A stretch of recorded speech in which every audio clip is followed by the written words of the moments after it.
So today, Grace and I wanted to talk about some tips for going raw and how to transition successfully. And I think this is very important because if you go raw the wrong way, chances are it's not going to be sustainable. And you're not going to get what you need out of this, right? Um, so what do you think, Grace? What's your first tip? Well, I would say number one is to always make food for yourself first so that you're Yes. not hungry. Keep yourself not hungry as often as you can.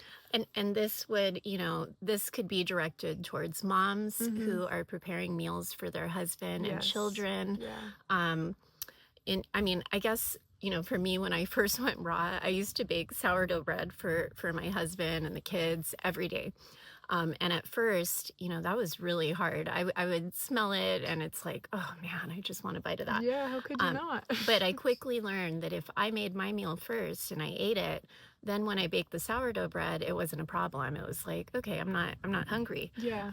So over time, your microbiome changes and then the cravings for those type of foods go away anyways. Mm-hmm. So now, we bake all sorts Oh, of goodies for the yeah. kids and we have no interest in eating them, right? No, it's like I look at it and it doesn't even look like food anymore. Yeah, You well, it know? looks like it's It going to looks like turn what into it glue is. in my Yeah, intestines. yeah. Yeah. So feed yourself first, okay? Yes, and just feed yourself enough as well because if you're doing especially a lot of fruit, it's got like a different fullness feeling that can Mm-hmm. kind of take a bit of time to get used Oh, to. yeah. Like being full off fruit doesn't feel heavy like being full off a cooked meal, and you might feel like you haven't eaten anything after like 30 minutes. Mm-hmm. That's why it's important to eat a lot of fruit, eat Mm-hmm. enough calories, Yeah. maybe start early in the morning so that you get a lot of calories throughout the day Mm-hmm. eating. In the beginning, I think that can be really, really helpful. Yeah, because Yeah. live foods, compared to cooked plant-based foods or Mm-hmm. whatever, any foods, Mm-hmm. you have to eat so much more volume to Mm-hmm. get your caloric needs. So you have to be sure that you're getting enough calories every Yeah. day. Yeah. Otherwise, you're going to be hungry all the time, and then Yeah. you're going to say, "Oh, this doesn't work. I'm starving." Yeah. So eat enough. And Yeah. tip number 2, be mindful of fat consumption. Okay. Yes. Yeah. Very important. I think this is really important Yeah. because the reason I went raw hardcore one day is because I read 80-10-10 by Douglas Graham. Mm-hmm. And this book explains, it's such a beautiful book, why humans are frugivores and why a low-fat, high-carbohydrate diet is optimal for us. Yeah. And so this is when I experienced all my healing benefits. It was following 80-10-10. My transformation, all of it, 80-10-10. I wasn't eating high fats. And I think that a lot of people see raw vegan food and they think like, oh, cashew cheesecake, salads with hemp seed ranch, all this stuff. Yeah.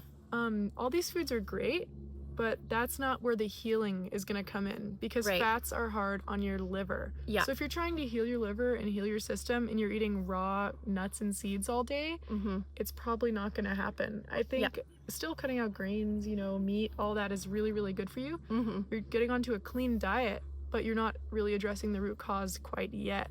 Right. Yeah. Yeah, and the over consuming the fats, I Yeah. mean, it's heavy. Yeah. You can feel it, and And it you causes can gain weight. oh, Yeah. and the digestive disturbances that causes, especially if you're not soaking your nuts and seeds. Oh my gosh. Oh goodness, that's the first step to failing on a Yeah. raw diet. Too many Yeah. fats, not soaking your nuts and seeds, Yeah. which that can makes make you feel sluggish. very heavy. Yeah, yeah. it's uncomfortable, That's why right? it's super important to, number 3, educate yourself. Yeah. You are not someone else. Like, your experience is not going to be the same as my experience. Every raw person that I've met, they have a completely different way of going about it. Yeah. And you have to find your own way of going about it I that agree. works for you. Yeah, and maybe, sharing some books, right? Yeah. So yeah. 80-10-10, absolutely. That's Must read. It's a must read. I think that's the ultimate goal, Yes, right? it's what works for me. When yeah. I'm doing 80-10-10, I don't ever feel tired after eating. Right. Like, I don't feel, sometimes you eat some food.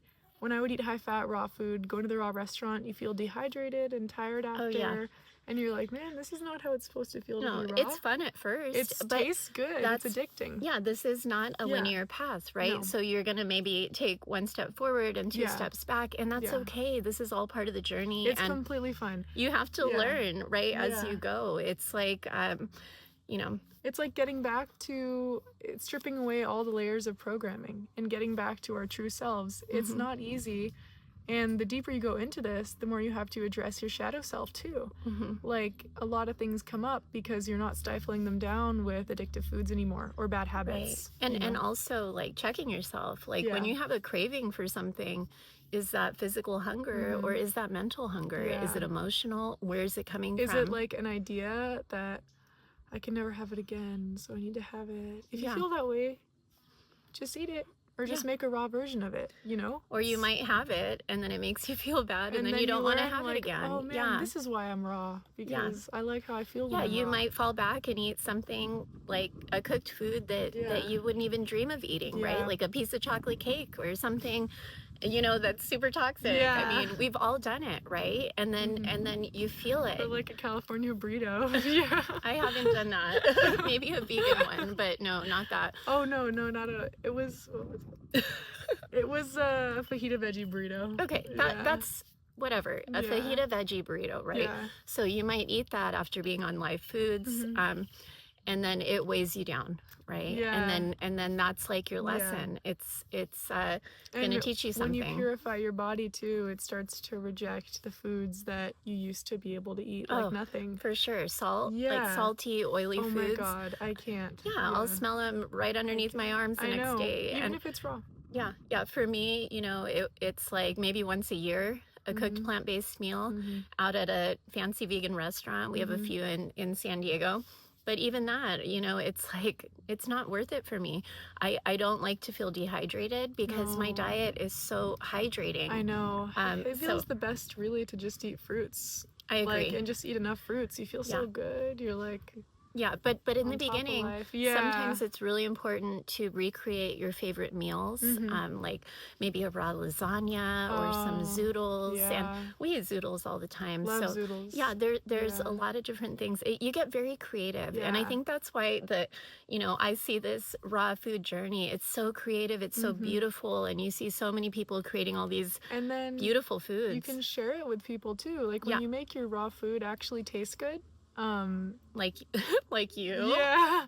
Then other people who would never like dream of being raw, they still love to eat it, and then they get that positive goodness from it, you know. Right. And that helps people. Even if you still eat meat, even if you still you can still enjoy raw plant-based foods. Yeah, I agree. A lot of people love raw desserts, you know. I love them a little too much. Well, they're very tasty. They're so good. And they're good on special occasions. So there's balance in this, you know. You might eat fruit all the time, but like for us, then we have one of the kids' birthdays, so we make a cashew cheesecake and we might enjoy a piece of that, you know. I guess there's a time and a place, and then finding what works for you, and tapping into that inspiration and that knowledge. So reading books that are going to educate you on the process. So as we said, 80-10-10, but 80-10-10. The book Conscious Eating by Dr. Gabriel Cousins, so good. Must read, because he really taps into the spiritual benefits of this lifestyle and also the history. So he really spoke on the Essene Gospel of Peace, and that book is what led me to the Essene Gospel of Peace, which is another must read. Number 3. Number 3, Essene Gospel of Peace. And that really taps you into, you know, the spiritual part of this lifestyle. Let's see, number 4, the mucusless diet. Yeah, the mucusless diet. Arnold Ehret. That's a really good one. Oh, and number 5, Cleanse to Heal. Oh, Medical Medium. Medical Medium. He really goes through in an easy to understand way. He explains, you know, proper food combining. Why when you're cleansing, you don't want to eat high fat. He really breaks it down. I like how he explains the fats too. Yeah. Because low fat, for me, is key. Them. Like the way you can just eat a bag of nuts nowadays, that's not accessible. But a bunch of fruit is completely accessible. And fruit comes in abundance. So nature is abundant. And those are the foods I think that are most optimal for us. The foods that we can eat abundantly. Like we can still eat nuts and seeds, but just the quantity is not, it's clearly not supposed to be as high as fruit, you know? Right. Yeah. And then this kind of brings me in, this is an off gear, but but a lot of people are asking us, well, what do you do if you live in a colder climate? Oh, yeah. And we, you know, we live in the mountains. We're 45 minutes from San Diego, so it does get cold and it does snow up here in the Yeah, winter. we get cold. We do get Honestly, cold. though. So we're not eating smoothie bowls all winter long, but what we are eating, okay, or maybe we'll jump in the sauna after Yeah, them. we like to do that. We still like a smoothie bowl Yeah. once in a while, but we focus on persimmons, cherimoya. What else is in season? What are your favorite winter fruits? Okay, persimmon. Pomegranates. Persimmon is number one. In the winter, I'll just eat persimmons. Yeah, we could do persimmons all day. I really can. They taste like pumpkin pie, cinnamon, you know, but sweetness. We also do more salads, right? Yeah. Because our greens grow. We have a And greenhouse. it's so easy to grow sprouts in the winter. Like, if there's no seasonal produce where you live, you can always grow sprouts. You can always just buy some frozen fruit. Yeah, like, you can make crackers. You can make warm soups with squash and the veggies that you have available to you.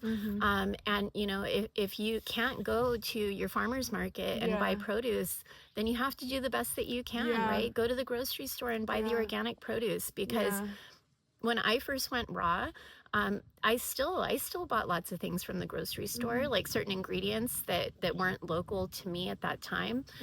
But I made it work, and I still was able to heal my body. I was still, you know, I see so many people that are making this work. So natural hygiene still works even if it's not light coded to you. Right. You know, like the science of the human body is fruit is the ideal. Our biology doesn't change. I guess that's the main concept here. Yeah. Our biology, we're meant to eat live foods. And this is coming from a hygienic perspective. So this brings me to the next book, The History of Natural Hygiene and the Principles of Natural Hygiene by Herbert Shelton. This is an absolute must read because it lays down the principles of natural hygiene, which is essentially the science of the human body. And this literature was written a very long time ago, so late 1800s, early 1900s. So anyhow, it goes back a long way, but the hygienists, they were eclectic doctors, and they really believed in preventative health, but also that you could heal pretty much anything by returning to natural law. So eating the foods that are meant for our biology. And getting proper rest, sunlight, fresh air. Fasting, water fasting, very big. Yeah. So that book, that should have been number one. That is number one. Yeah, number one. Ignore everything else we said. That's number one. And the other ones you also should get. But that one's the key.